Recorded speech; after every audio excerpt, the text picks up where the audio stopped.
from Washington. As of today, apple has become essential to the human body. Without apples, people will not be able to survive.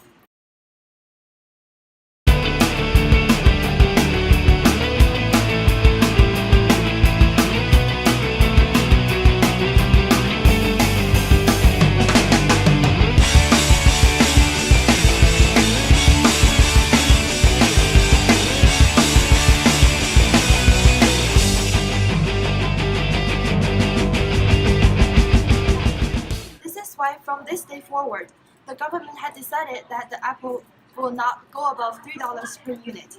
Now, everyone has the opportunity to enjoy apples and not suffer from the absence of this necessity. Welcome to my farmer's market. Did you find everything you're looking for? Yes, can I have 10 apples, please? Oh, I'm sorry, we only have 3 left. Today I've sold more than 300 apples due to the pricing decrease. I have no more fruit to sell for the rest of the week. Now, let's take a look at how this change has affected the apple market. A price ceiling sets the maximum legal price a seller may charge for a product or service. A price at or below the ceiling is legal. A price above it is not. The rationale for establishing price ceilings on specific products is that they enable consumers to obtain some essential good or service that they could not afford at the equilibrium price. The rapidly rising price of apples greatly burdens low and moderate income households, which pressures governments to do something about this. To keep apple prices down, the government imposes a ceiling price of $3 per apple.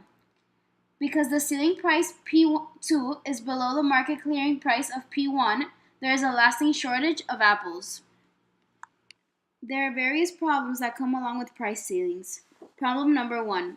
Since an unregulated shortage does not lead to an equitable distribution of apples, the government must establish some formal system for rationing it to consumers.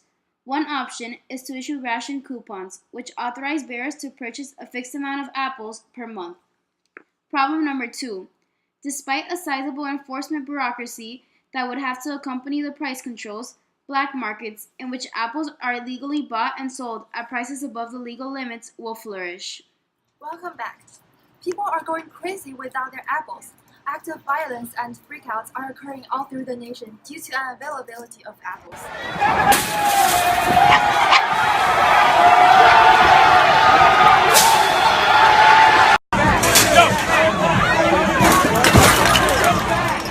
Apples.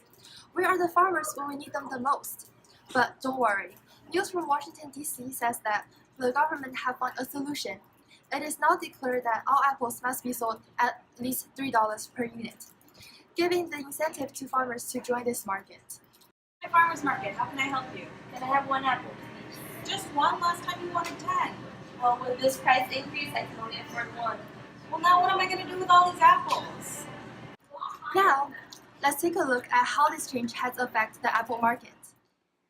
A price floor is a minimum price fixed by the government. A price at or above the price floor is legal.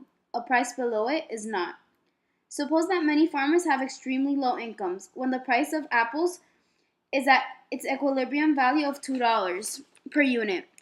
The government decides to help out by establishing a legal price floor or price support of $3 per apple. What will be the effects? At any price above the equilibrium price, quantity supplied will exceed quantity demanded. That is, there will be a persistent excess supply or surplus of apples. Farmers will be willing to produce and offer for sale more than private buyers are willing to purchase at the price floor. Given that there is an increase in the number of apple suppliers in the market, the government must do something to cope with the surplus. It may fix this by restricting supply or increasing demand.